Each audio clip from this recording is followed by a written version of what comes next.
Hi and welcome to Healthy Life Hacks. I'm Jefferies, the present day wise woman, a realistic naturopath coming to you from the surfing beaches of Australia. This podcast is for those of you who are wanting to really rock your life and health and live from a place of prevention. Let's get into today's episode. Do you know that people would rather die than go to work? Yes, they would. What? They would. Do you know that there's this thing called Mondayitis? And the reality is that more or the most heart attacks happen on a Monday morning. They happen on a Monday morning. And it's that anxiety and everything that builds up with people, whether they're stressed at work, they've got their family commitments they can't keep up with. They're just like, I can't do it. I don't want to go to work. And they haven't got their head around it. And the reality is, sadly, that either the Sunday night or the Monday morning, they have a heart attack and die. How do you cure Mondayitis? Well, pretty simple. If the dread of going to work is that bad, quit your job. And you're going, Jen, you don't understand. Okay, well, reality is we actually all have choice. We have choice. So if you're not going to quit your job, if it's that bad that you're so stressed out about going to work on a Monday morning and you are not going to quit your job, you've got to get your head around it. So let's talk about that. So research shows us that just the stresses of life, and you have the lovely weekend, you get the family time, maybe beach time, mountain time, whatever, you just get that time to decompress. And I don't know if you're one of the kind of people that is, but I hear from people that they'll say, I've just started to truly wind down by Sunday afternoon, and now I've got to wind up again and get back to work. And they're not happy about it. And that pent-up stress, that anticipation of what the week's going to be like, all adds up and it's biting at them. Little bites, bite after bite after bite. Generally, their sleep will be out of whack. They might be having a few more beers on the weekend, a bit more food than they normally have, or different kind of fun foods. And their body's going, I want this life. I want this. I don't want that.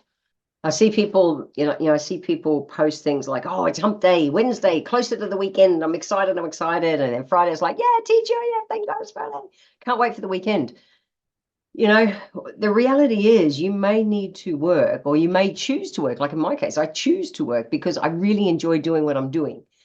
And if you're doing that, you've got to get your head around it, so that it's not taxing your body negatively. Because, and look, I work for myself, so it's all cool. But if you're going to work and you're dreading being there, well, that's not helping either. That's making your week go slower. It's impacting everyone around you at work. It's impacting your productivity. We see absenteeism go up. Eventually you lead to things like burnout and that. But in the short term, we're seeing things like, everyone, not everyone, a lot of people's mental health is being taxed nowadays. Just stress in general, well-being. Your body's probably giving you hints that you're not happy on the inside. And so the place to start is work out why you want the job. Okay, if you really want to stay at that job, whether it's something that you're doing uncomfortably at the moment so that it's going to help better your career later on, and I get all that stuff and I've done those kind of jobs, absolutely. But work out why. We need to know why we need to turn up every single Monday. If it's that you need the money, great. Get that you're giving your time, you're trading your time for that money to have a better life. We need to be able to reframe this, because just going, I hate it, for real, it's killing you. And even if it's not hate, it's just dread. That stuff, it just accumulates. And Mondayitis is just so real. It's real all around the Western world. It's terrible. It's not sustainable. I've definitely had jobs in the past, in my younger years, before I've been working for myself over 30 years, but I've definitely had jobs where it's like, oh, really? Yeah. But at the time, I was on a career path that I went for it. But at the same time, I remember I was an alcoholic in those days. So I was coping with it by being an alcoholic or by drinking. So burning out and everything in my mid-20s actually did me a favor. So if you have been, feeling overwhelmed, the responsibilities, and look, costs, I get it too. The costs at the moment, just living costs, food costs, fuel costs, house rent payments, all those kind of things are up. If your job is not fulfilling, okay, you're not satisfied in your job, you don't feel like you're getting all the little wins that are going to at least give you happy hormones, some healthy tips, some healthy hits, serotonin and dopamine. If you're just everything's overwhelming and too hard all the time, or whether you're struggling for time, that's a big one too. So time management, whether you are a procrastinator because you're not enjoying what you're doing, you put it all off, and then you've got that extra added pressure of having to get it done on a timeline. Whatever is at play, our mindset keeps us trapped. Okay, so while we just keep focusing on what's not right, our mind keeps us trapped in what's not right and keeps giving us more of it, because there's this saying that what you think about, we bring about. So versus if we choose to focus on the parts of the job, even if it's just the fact that, yep, I earn enough money here to be able to provide for my family or whatever it is, but focusing on the parts of the job that actually work for you will help you to start the process reframing it.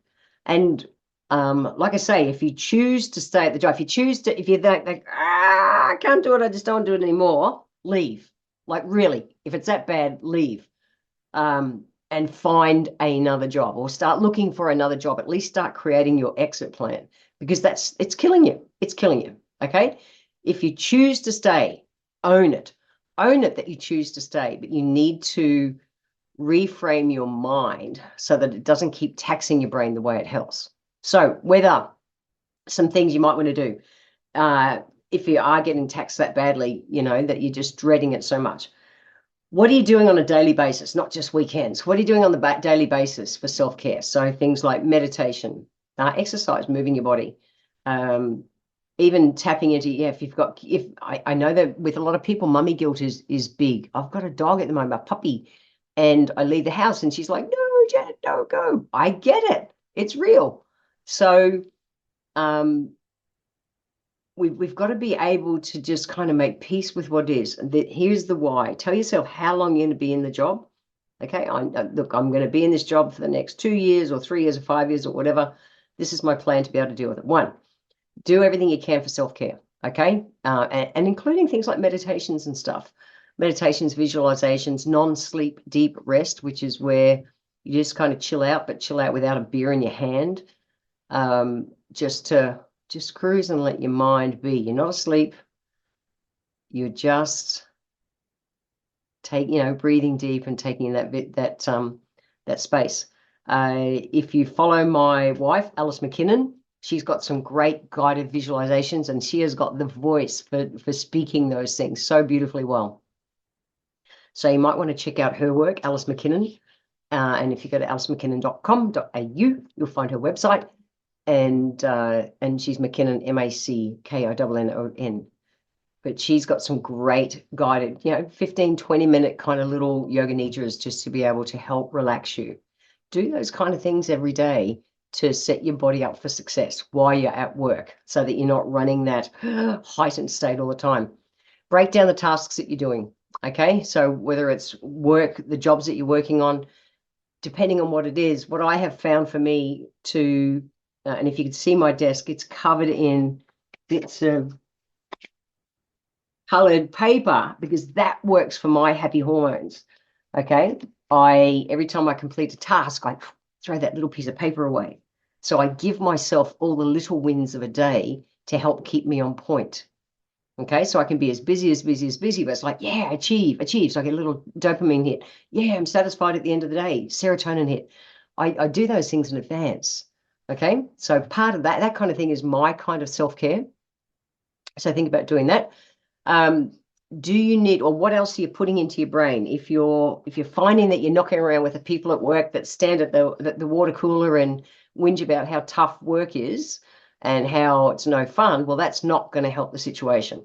So who else can you who can you be associating with, mixing with at work, that's maybe got a different vibe, that you're wanting to have, literally even a happier vibe?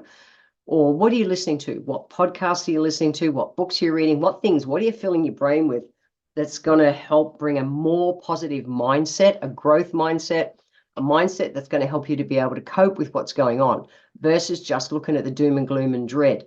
Because looking at the doom and gloom and dread just brings more doom, gloom and dread. And if you're that unhappy, you got to break the pattern somewhere.